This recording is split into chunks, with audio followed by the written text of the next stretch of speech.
Hey, greetings, everyone. Lieutenant Colonel Alan West, Chairman of the Republican Party of Texas. We appreciate you all coming out for this little press conference and update. One of the things we want to definitely talk about is an assessment of the 87th legislative session. And I think the most important thing to do is just go right down the line at the legislative priorities that were selected by the body of the state Republican Party last year in their convention. The number one was election integrity, and election integrity passed in the 2020 Republican primary by 98.36% saying yes. And I think it's kind of disappointing that election integrity did not get done in this legislative session. 140 days of legislative session. It was the number one priority of the Republican Party of Texas, the number one priority of the governor. It should have been something that was done. I presume it could have been done by the middle of March, but the fact that now we should have to have a special session for an election integrity, that's very disconcerting. The second priority was religious freedom. We did get one very weak religious liberty bill passed, but 88.61% of Texans wanted to make sure, Texas Republicans wanted to make sure we had religious freedom legislation passed. Monument protection.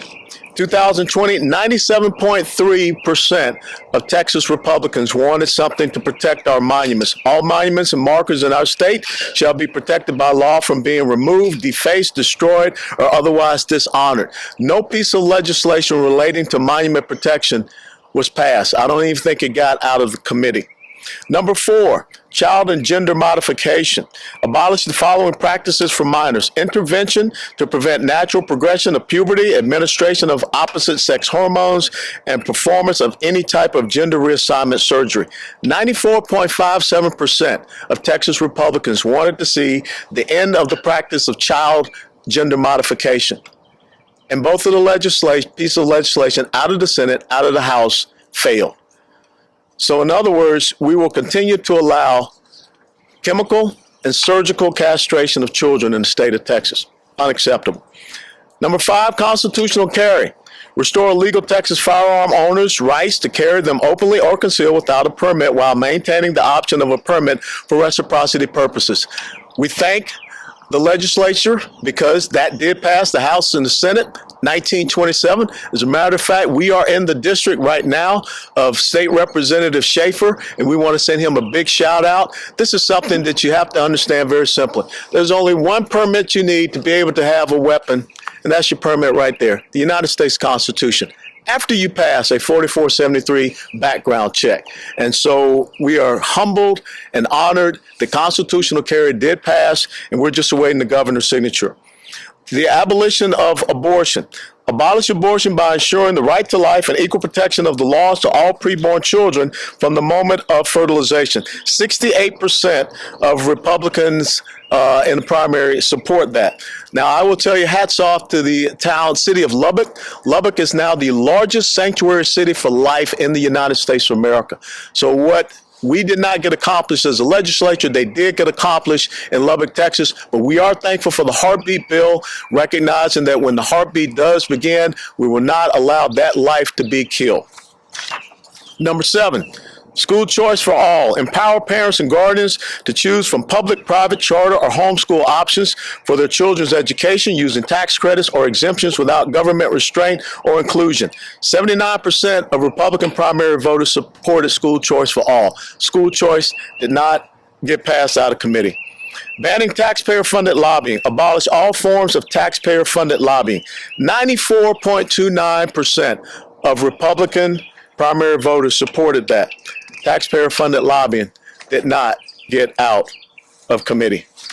So when you look at what happened in this legislative session, we got something done as far as the abortion issue with the heartbeat bill. We did get constitutional carry. We're still waiting on election integrity, but everything else, it seemed that it just fell apart. We're not pleased with that performance.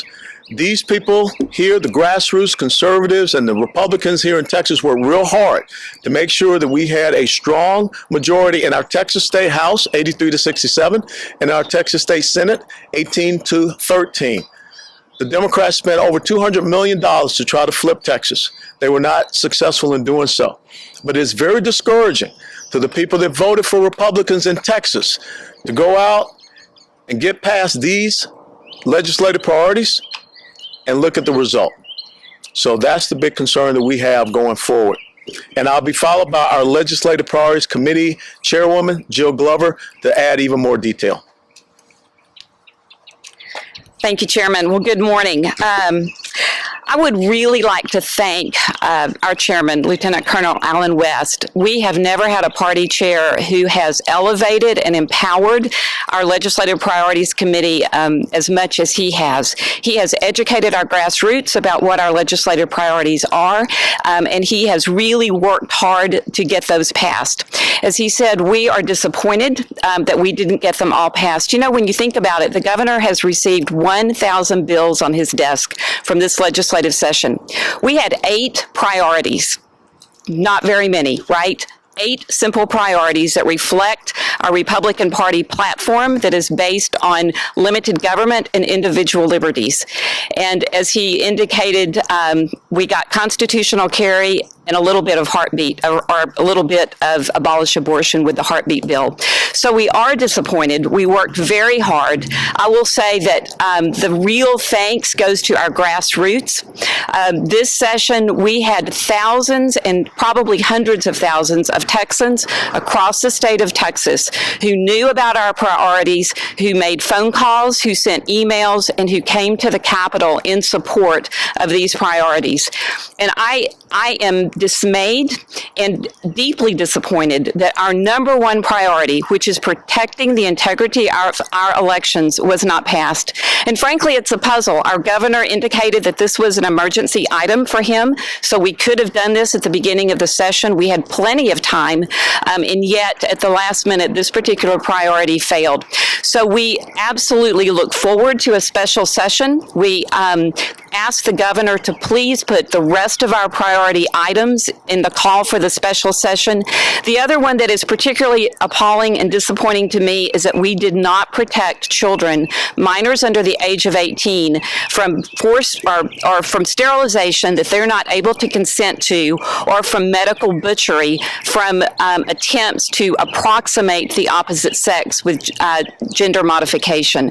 Other states have done this, or Arkansas has just passed this bill, and so why Texas could not step out and be a leader in protecting our kids from this cultural phenomenon that, quite frankly, is targeted at our kids and is intent on destroying our children. So we are deeply disappointed that we could not have any protection. We had 7 bills, and as Chairman West just explained, all of those bills got stuck somewhere in the committee process, and obviously were not a priority for our governor or for our lieutenant governor or our speaker, or we would have seen some legislation passed. So we thank the grassroots. We thank the various grassroots organizations for all their hard work on constitutional carry. That is your victory. That is not our victory. That is your victory. The people spoke out loud and clear and indicated that they wanted their Second Amendment rights protected. And that is incredibly important. And so we are grateful for that. And we thank you, the Republican voters and the grassroots who worked so hard on that. But we expect our Republican legislators to finish the job.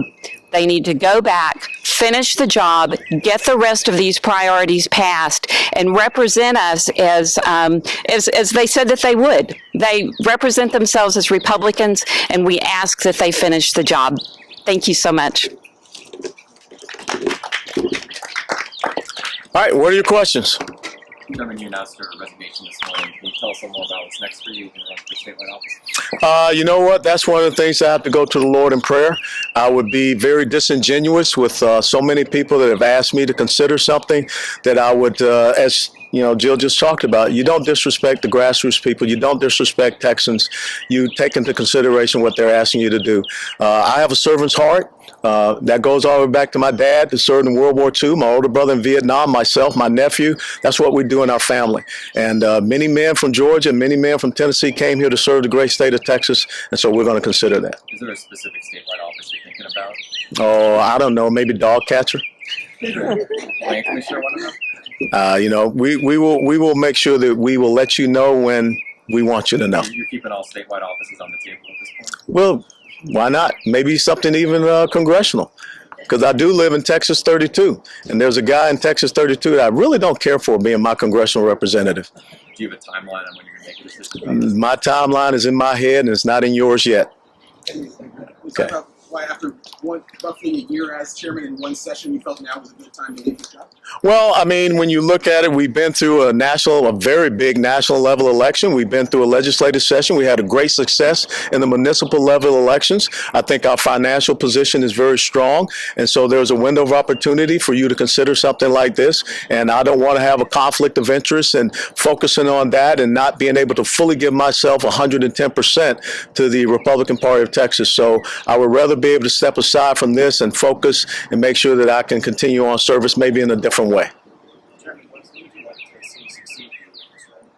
Well, I don't know. I mean, that's up to the people here to choose who succeeds. But the most important thing is I want us to continue on in this glide path. I think that, as Jill talked about, we saw people incredibly involved in this legislative session. I see an awakening of people all across the state of Texas, constitutional conservatives that want to be better informed, better educated, and better activated. So hopefully someone will continue down that path. We got two very simple choices, not just in Texas, but in the United States of America. We don't want progressive socialism. We see exactly what is happening in the United States of America, and we're seeing the effects of that even here in Texas. So I think if we continue on with strong constitutional conservative principles and values, and that's what this Republican Party stands up for, we'll be in good shape.